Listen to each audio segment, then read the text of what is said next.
Welcome to the 22nd class of Haiti, the most important country in the world. So now we're going to be talking a lot about the 1840s. What's interesting about that is, it's sort of the driest part of Haitian history. I mean, the pre-slavery times are fascinating and sad, and the revolution obviously is an amazing thing to study. And the immediate post-revolution is filled, Christophe and big figures like that. What we're getting into now is the sort of the center of the 19th century and the times in which Haiti is obviously still being afflicted by the terrible debts from the French, but is in general struggling with itself, trying to figure out the relationship between these divisions, between the city and the country, between the elite and the workers, between the rich and the poor, between the black and the mixed race. And so that's what we're really going to be studying on today. Like, how did Haiti get in its own way, for lack of a better term? So let's get to today's PowerPoint.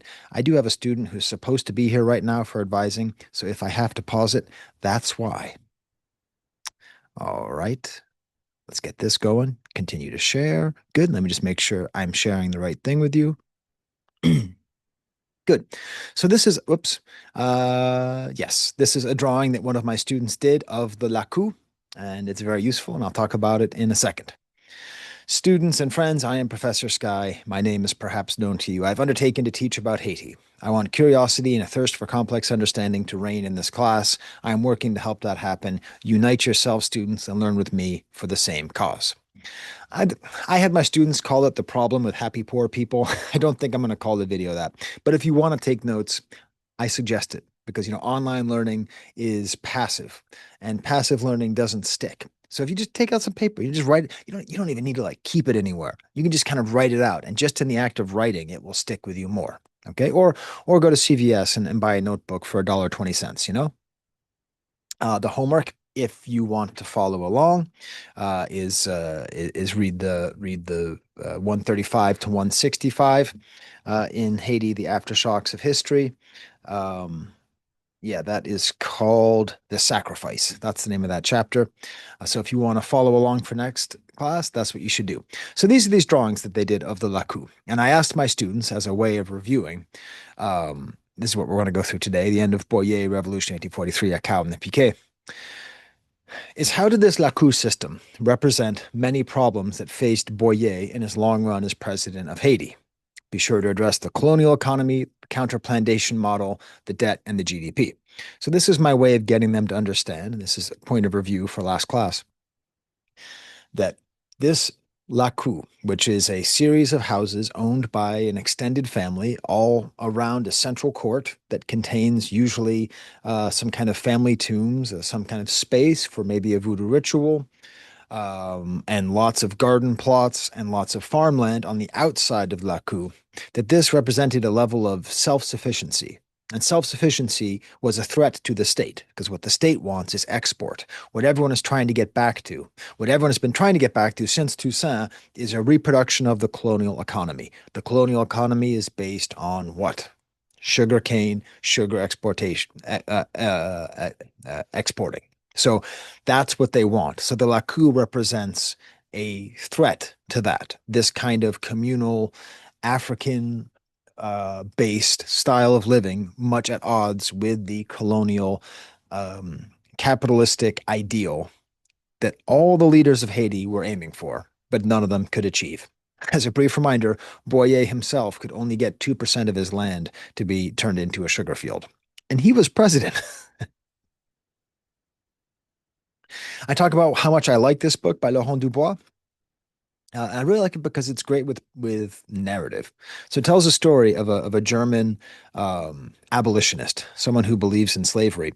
And you see, he has a sculpture in Haiti. So it's not like he's a hated person, but his take on Haiti at this time is really negative. He sees misery and sterility.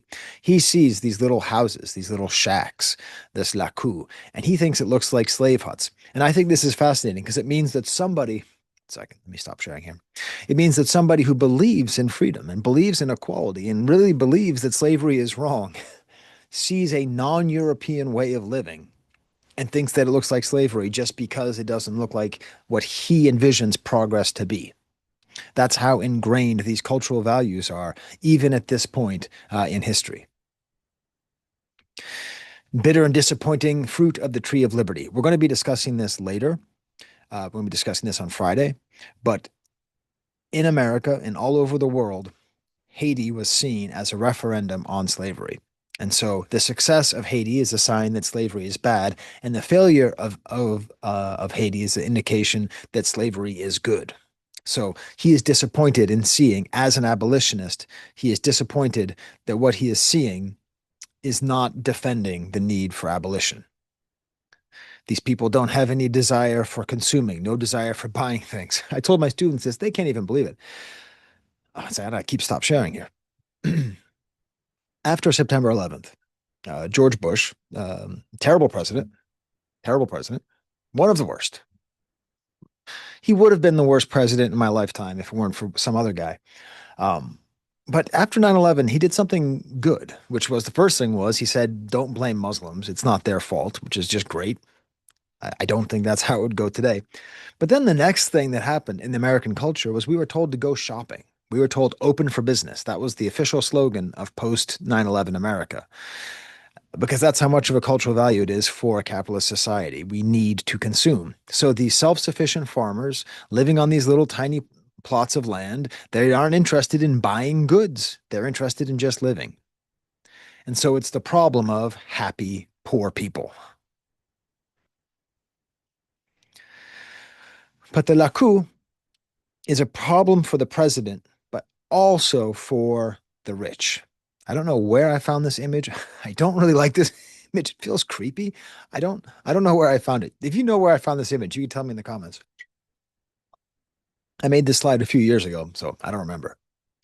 But you see, the rich require the poor to exploit. That's just part of how rich people get rich, right? It's by exploiting the poor. That's just how, I'm not trying to be like a Marxist or a communist or whatever, but that's just like that's just like actually how wealth is accrued.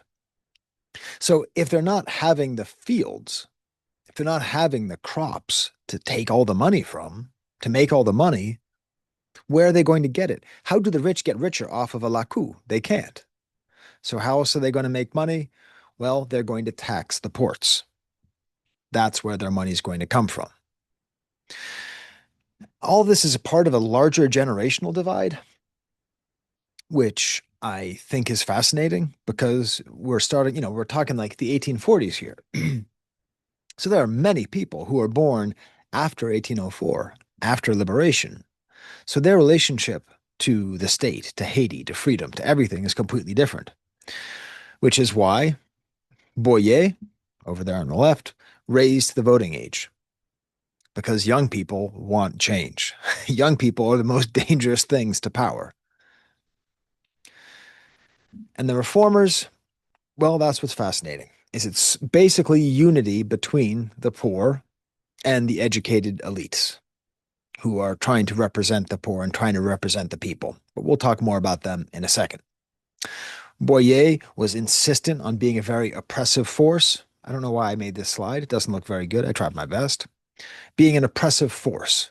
There's an example of someone named Félix Darfour, named such because he was born in Darfur, lived in Haiti, but was born in Darfur. So he was the leader of the press. He was leader of a newspaper in Haiti, and he was critical of Boyer, and he was murdered. As I told my students today, if a leader is ever explicitly against the media, that's a sign that they are a dictator. Now, sometimes that just goes at the level of rhetoric. Sometimes it goes at the level of murder. And that's what we saw here with Félix Darfour and Dumel. Let's come back to Dumel. Remember last class? Remember last class how I explained that Dumel was the guy who basically wrote the poem of Bois Quémont. So Bois Quémont was an event, and there were no accounts of it made by anybody of African origin. They were just made by Europeans, made by French guys. So he went up north and created that myth. He really, really helped to create that myth. So Dumel was also a politician.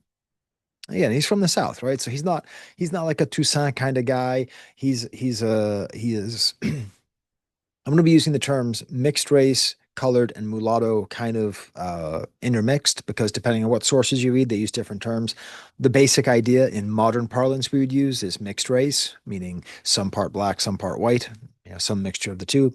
At this point in Haiti, because Boyer is president, they have much of the power and money, and also because many of them were free, most of them were free before the revolution, so they had access to power. So they are essentially most of the elite are of that social caste. But Dumel still he wanted more freedom for people. He was not for Boyer.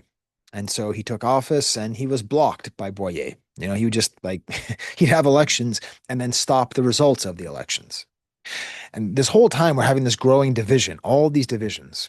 Part of it is black and colored, part of it is rich and poor, but a lot of it is the city and the country. Now, listen, the country is not all Lakou.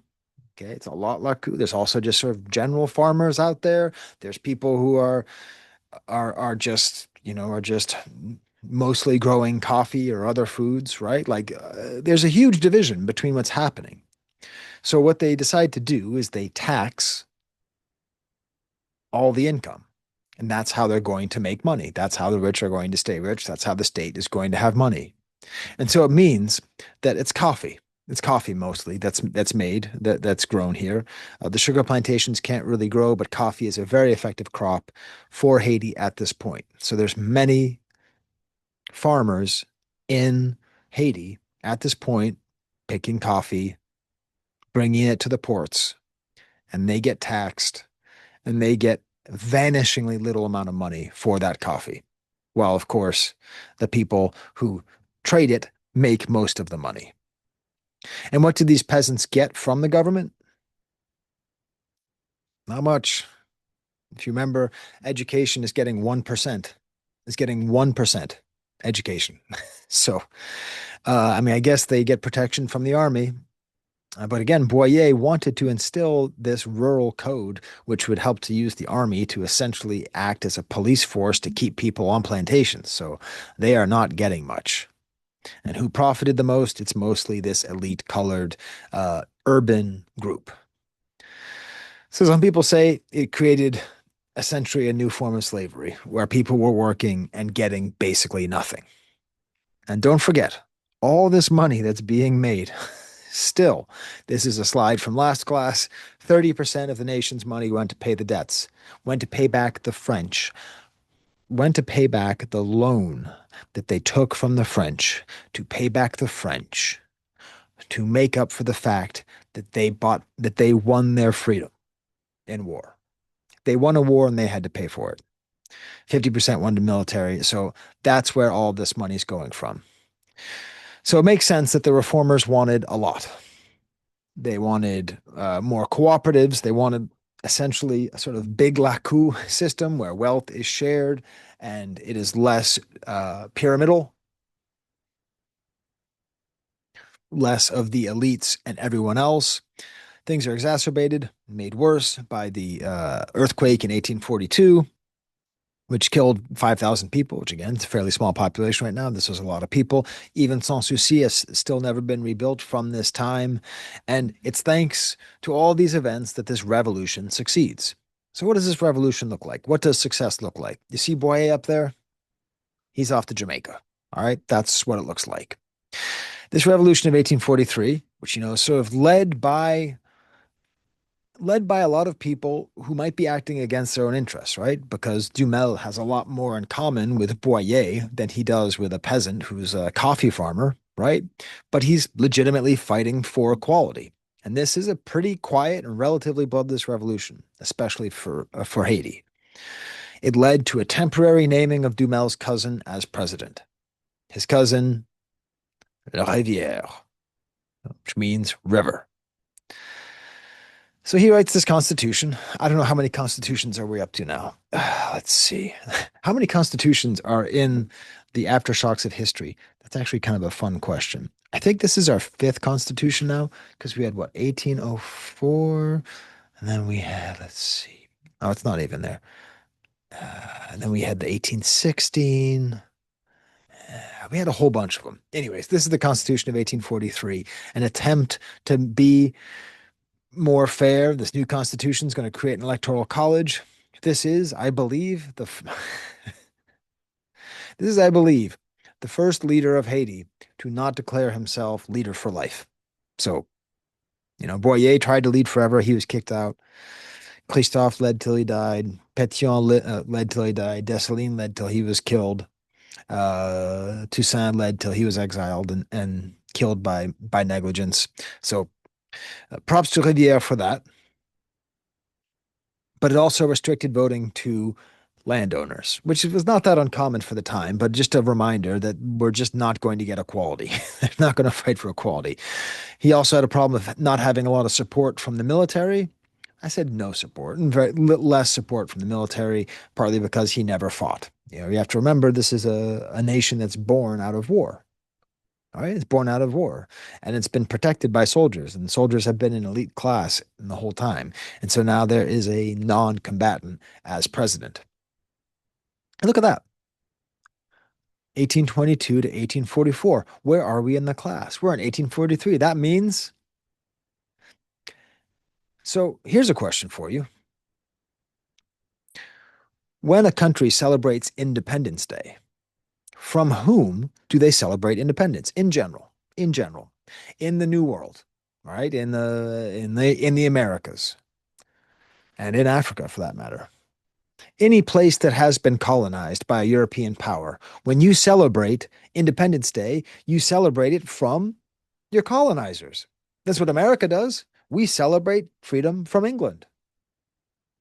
Most of South America, it's freedom from Spain. The Dominican Republic celebrates freedom from Haiti. We're going to spend a few classes talking about the Dominican Republic and Haiti, how these two oppressed people have a very contentious relationship and are often at odds with each other, despite a lot of their shared history and beliefs and struggles. Um, so it's a fascinating thing. To me, that's fascinating that they celebrate their independence of this 22 years as opposed to the, centuries that they were underneath Spanish rule. Why? I'll tell you in next class because here's a little treat. They're going to be controlled by Spain again. They're going to ask to be controlled by Spain. It's wild. So, anyways, I'm not going to get into this too much. I didn't even animate this slide. You can pause this and read this if you want to. But Duarte, the leader, considered the father of the Dominican Republic, he helped to lead this revolution against Haiti because the rule is increasingly unpopular. There were high taxes because they had to pay the goddamn French their goddamn debt to pay off their goddamn indemnity. Okay. But also they had very little representation, and there was not a very successful effort uh, to repress this rebellion. So I show this slide just so my students understand. This sentence from the Who won't get fooled again. Meet the new boss, same as the old boss. This is the problem that we're seeing constantly, and this is a problem that we see constantly everywhere whenever there is a question of the powerful and the powerless, or the powerful and the less powerful. The less powerful fight and fight and fight for equality and respect and dignity and power. And once they attain the power, they almost always misuse their influence. They almost always exploit their power. That's what leads to meet the new boss, same as the old boss. So, we have Dumel and we have Rivière, and they fought against Boyer and all of his inequality. And the same way that, you can wonder how much really changed from George H.W. Bush to Bill Clinton. You can ask these questions. They repressed all the revolts. They used the military as much as they could. They saw what was happening and they fought against it. You can't. It just keeps happening, which leads to the rise of one of the most fanciful, colorful figures, the bandit Acaau. I use the word bandit a lot in this class. That's because in Haitian Creole, it's kind of a big deal. It's a very big deal. Like the people right now who are in control over much of Port-au-Prince are gangsters. And when you watch them discussed on the news, they're called bandits. We're going to be studying some freedom fighters who are called bandits. Like this term bandit, bandit, it has a lot of terms. It has a lot of meaning. I'm stopping using it. Before I did a sort of good guy, bad guy using AWO and Bondi for good guy, bad guy, but someone pointed out that using the term Bondi now is sort of like using the term thug in English. The word thug in English is almost always racialized. If someone calls somebody a thug, it's probably a dog whistle for something racist. So because of that, I'm just going to say good guy, bad guy, as opposed to AWO and Bondi. But in this case, it is like a sort of anti-hero term. The Bondi Acaau came barefoot, dressed like a peasant in a species of canvas packing sheet and wearing a little straw hat. Now, I don't know what he actually looked like. This is the closest image I could find. This is obviously a kid. This is not an adult. Acaau apparently was, pretty well educated. He was dressing like this on purpose because he was trying to lead the people. He was trying to actually lead the people and say, Rivière and Dumel, this is not enough of a change. We need more of a change. He led the armor sufferers in the Piquet Revolution. That's what it's called. You could just say picket. The picket. A picket, like a picket fence. It actually just means a sharpened stick. All right? In this case, it's a sharpened stick. So I asked my students, what is the meaning of calling a revolution the sharpened stick revolution? It means these are not people with arms. Guns existed, swords existed, knives existed. The peasants only had sticks, sticks and pieces of wood. And with that, they did successfully have a revolution. How successful? Well, we're going to see. Led by Acaau, why Piquet? What is representation? I just described. The cultivators and the countryside revolt. So the people who were working in the coffee fields, the people who were on the Lakou, the peasants, they were revolting against this. Farmers, it was very influenced by voodoo. I'm going to be talking about voodoo a lot in the next coming week. I'm coming up with a new term. I'm curious if any of you are familiar with voodoo about this term I'm going to use. I'm going to call it a hybrid African belief system. Because the word voodoo is so filled with meaning and frankly bad connotations through centuries of systemic racism that I think if we call it something more accurate, which is a hybrid African belief system, it is a hybrid, a mixture of many different African belief systems, mostly West African. I'll discuss this next Monday. It's a hybrid African belief system because people are very, very quick to just look down on voodoo and say it's bad because of all these things and how scary it looks in movies and all that. But if we call it what it is, a hybrid African belief system, then maybe it's harder for us to think of it as something as a joke.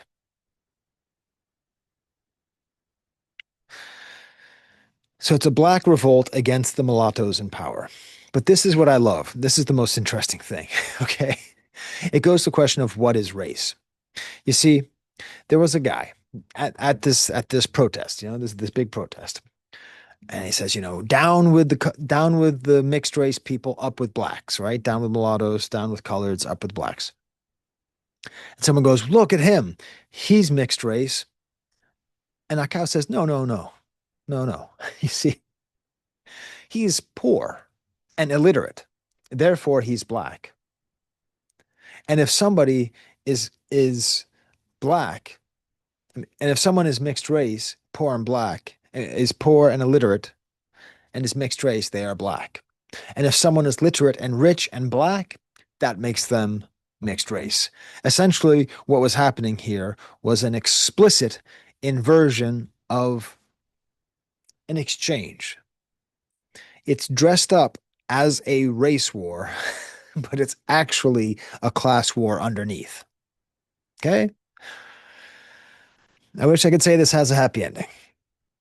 You take an example of this Constitution. Can you read this? Probably not, unless you're like me and you're a French professor.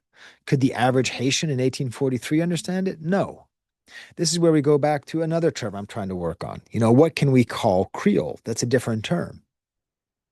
I want to call it a hybrid Euro African language. That's what a Creole is. It's a hybrid. It's a mixture of European languages and African languages, kind of mixing together in the new world, adding some new terms, taking away some old terms, etc., creating new syntax, all that. That's the hybrid. So, anyways, this hybrid is what people were speaking. They weren't speaking French. I mean, most people in the fields, they're not speaking French. They might know it a little bit, but again, how much of the state's budget was spent on education? 1%.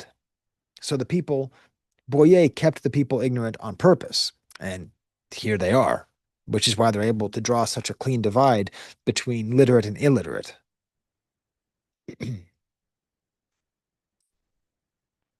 So this revolution succeeds. I put that into quotes.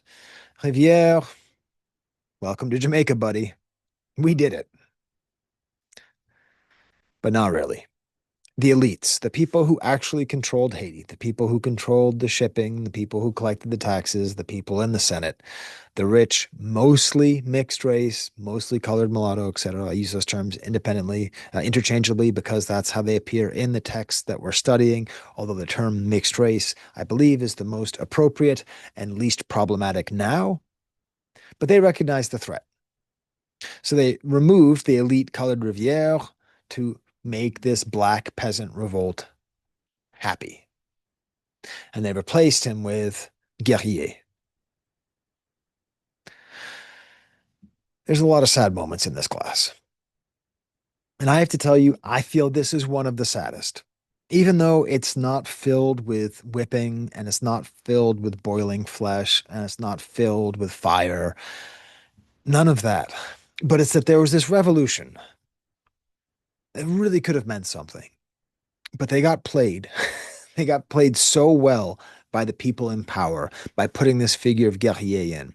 It's just dreadfully sad. So who was Guerrier? Well, he was the placater. Placate means to satisfy, to calm down. Like placid is how you say calm. This is how this is how the people in power calmed everybody down. So it's a black president. So that placates the rebels who are peasants, right? Because they say, oh, well, the mulattoes are the ones who are in power, the mixed race people in power, the coloreds are in power. So this guy's like us. He looks like us. So, okay, this is an improvement. He's a former general in the Southern Black Army in the Revolution. So that placates the military. Who's like, okay, finally, we have another one of us in power. He was a plantation manager after the Revolution, which means, we were talking about how plantations work, when we're talking about Toussaint like giving his land to the generals, when we're talking about Dessalines giving land to the generals, talking about Christophe giving land to the generals. This is one of those generals who was given that land, the sort of the new aristocracy of Haiti. As a matter of fact, he was given a title by Henri I, by Henri Christophe. Okay, he's all over this, and he was chosen as Riviere's successor by the mulatto elite, which makes him a concrete example of la politique de doubleur. How do I translate that? The politics of the double. In theater, when you have an actor, you have to have somebody who can replace them in the event that something goes wrong with that main actor. That's the double, like a body double, right? Is that what that means? No, that's a stand-in. Yes, a stand-in. That's what it means. So the politics of the stand-in. I'd say that's what it is. You can think of it as a puppet. You can think of it as anybody who represents the people who actually have power. He represents the people who actually have power, but in the body of somebody who placates the people without power. It's a way of tricking the powerless into accepting their subjugation. Look, he looks just like you. Look, he had the same experience as you. Look, he's just like you. But secretly, they are the ones pulling the strings. That's why it's so sad to me. Because all this inequality that could have been overthrown, they thought they won. They thought they won something. How much time do I have? I have a meeting in like 15. So I'm just going to read this just all the way through. Again, thank you, Laurent Dubois, for your excellent scholarship. I think this is a really good summary of all the stuff that we've talked about today. So we're talking about Dumel, the guy who wrote the Bois Quémont, the guy who helped to put Rivière into power. Dumel and Acaau were both part of a new generation of political activists who found themselves disappointed with the political regimes of post-independence Haiti. As a young man traveling in the north of the country, Dumel had channeled the spirit of Boukman, and as an opposition politician, he attacked Boyer's authoritarian regime and stood up for free speech and greater democracy. Once in power, however, Dumel quickly adopted the style of the very regime he had opposed, and he soon followed Boyer into exile in Jamaica. Acaau, meanwhile, represented the promise of an even greater change, giving voice to the huge segment of the Haitian population that lived on the margins of the nation's political institutions. Ultimately, though, Haiti's elites did not yield to the demands of the Piquets, which threatened to upend the social order. Oops. Over the following decades, political movements in different regions of Haiti would often mobilize peasant groups with promises of land reform. But once in power, they delivered little. The stalemate in Haitian society only solidified, with the state remaining largely unaccountable to its citizens. After Guerrier, the government passed through the hands of a rolling series of elites who, despite different regional and social origins, largely resembled one another. As the Haitian Secretary of the Interior and Agriculture noted in an official report soon after the Piquet uprising, the rural population of the country had become a distinct class, separated from the urban dwellers by an almost unbridgeable demarcation. I think that's beautifully written. I think that tells us where we are. And again, Hades, it was really nice actually. Somebody interviewed me for their honors thesis yesterday. So if you're watching, that was very fun. Thank you. Why is this the most important class? Why is it the most important country to study? Because these things that we learn, the things that we learn about the way history and power works, that like they figured out some way to just continually keep this underclass oppressed through all these different ways. And all of this is coming out of a fight for freedom in the absolute deepest way. All right. For next class, we're going to get to bird poop. America. Boo. that's that's next class is going to be America. Boo. Because yeah, we're going to steal some bird poop. That's real. But we're going to talk about the Monroe Doctrine, which is a good thing that America did, you know? If you don't remember the Monroe Doctrine, it means that America is going to protect the interest of all post-colonial nations in the Americas, North America, Central America, South America. They are going to protect all countries from European aggression and intrusion. Every single country, except one. Would you would you like to guess which country doesn't fit in the Monroe Doctrine? I'll have to tell you later. Coming at you live from Monroe County, Professor Sky. Thank you for watching.